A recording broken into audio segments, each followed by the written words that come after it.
This is Spring Framework training session, right? So we'll start with the very basics first regarding what exactly is Spring MVC. Then we'll create a Spring MVC project and we'll create a Spring Boot project. We'll talk about features and architectures of Spring MVC. We'll see where all we place files to make our project work.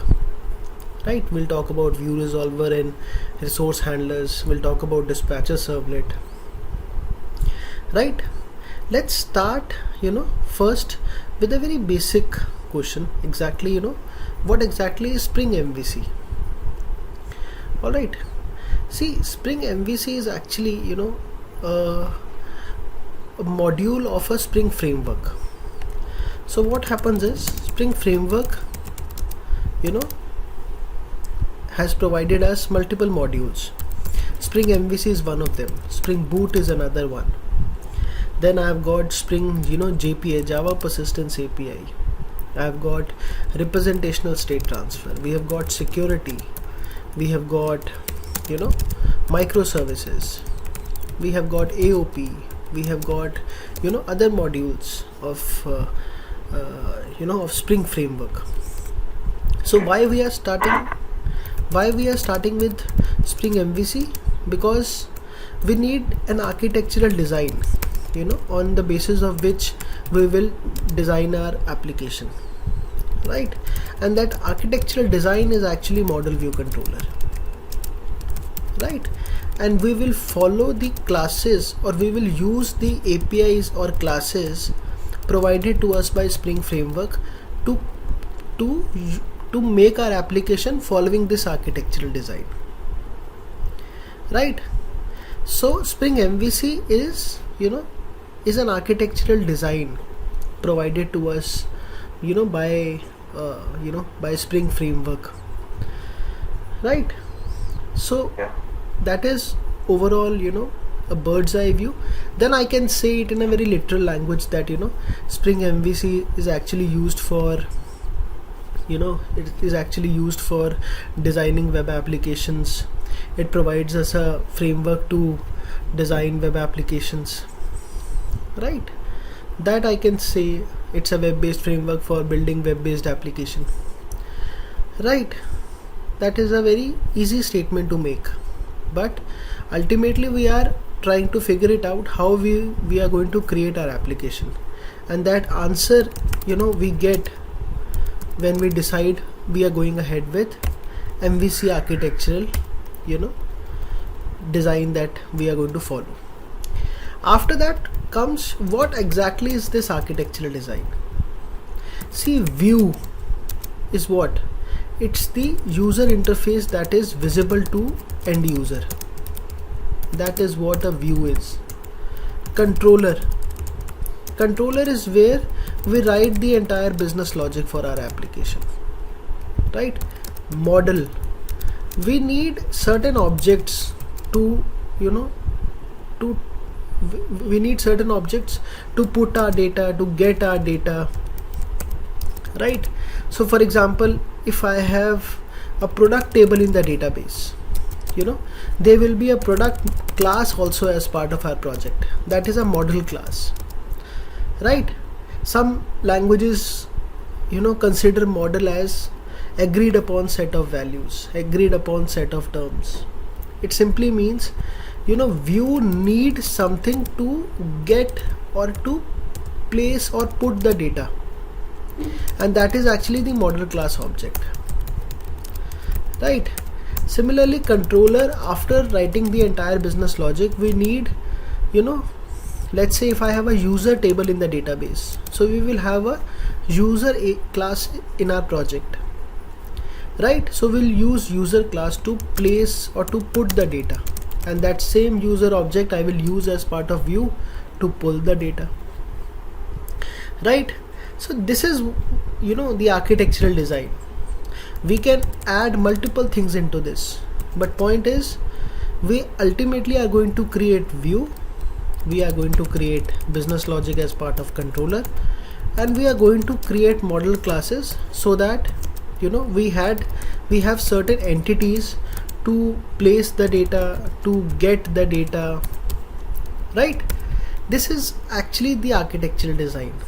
And who will help us implement this application, our application in this architectural design?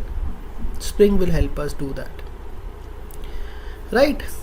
So one basic answer, one basic understanding we should must have.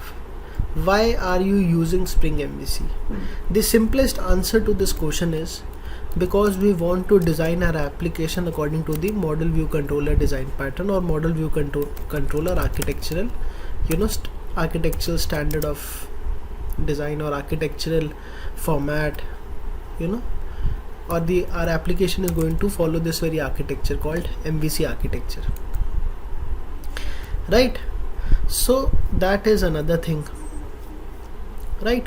So as part of this PowerPoint slide, we have mentioned that view is actually a JSP, model is actually a domain object containing data, for example product, user, customer.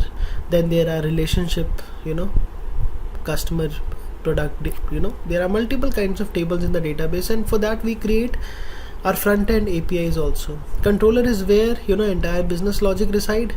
Request will always come to controller, will always go back from a controller, right? So that is basic understanding. Now comes, why do you use Spring MVC?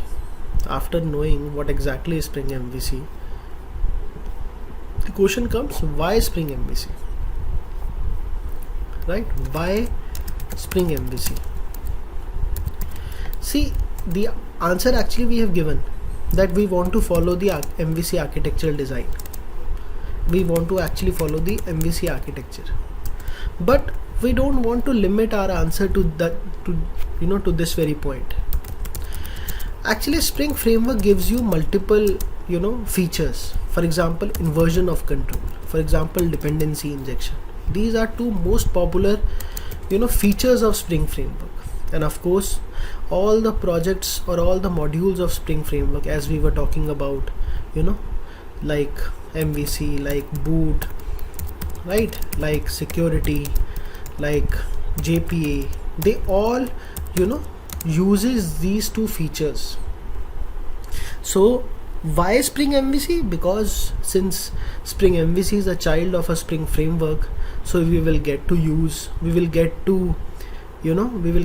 enjoy these features of Spring framework. They will be there, we just need to know how they work, right? So that is a major point. Why Spring MVC? After knowing what exactly is Spring MVC, once I know inversion of control and dependency injection, which we are going to talk about in detail in the coming classes, then comes, as I told you, that boot will help us create a production grade application, a production grade MVC application. Boot is one module, one child of Spring framework. Spring MVC is another child of Spring framework, but this integration will be very seamless, integration will be very smooth, right? I will be using Java Persistence API to talk to the database. I will be using param, valid, multiple annotations of JPA that I can easily include in the boot and the MVC project. Similarly, representational state transfer, that I can include.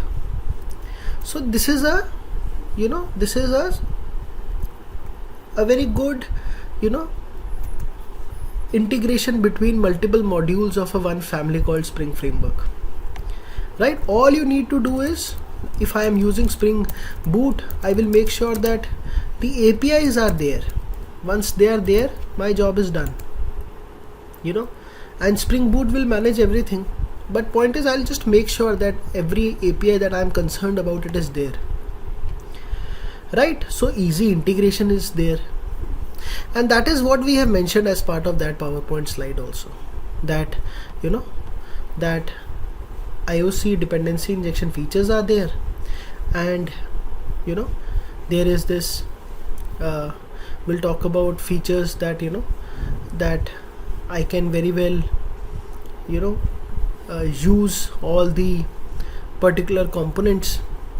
Then comes this flexibility. After borrowing all Spring framework principles, there is a flexibility and an adaptability feature. What are they? So when we are using a framework, the very first thing that comes to a user's mind is, are there any strict rules that I have to follow? The answer is no. Strict rules in terms of what? Is there a particular return type of a method that has to be there? The answer is no. Is there a particular method or a parameter that a method has to carry? The answer is no. Method is public, private, protected, whatever it is. Method return type is string, model map, model in view, whatever it is. Method name, it could be according to our business functionality. Are we throwing any particular exception? All depends on us, right? So there is no rule that we have to follow. In that ways, Spring usage of Spring framework or usage of Spring MVC framework, it comes out to be very flexible. Flexible meaning I can simply use that method in the child classes or anywhere else, because it will make a reusable code, because I have just focused on the business functionality. I did not have to write something according to a particular framework, right? So that business functionality, that method can be used anywhere, or it could be a helper class method, right?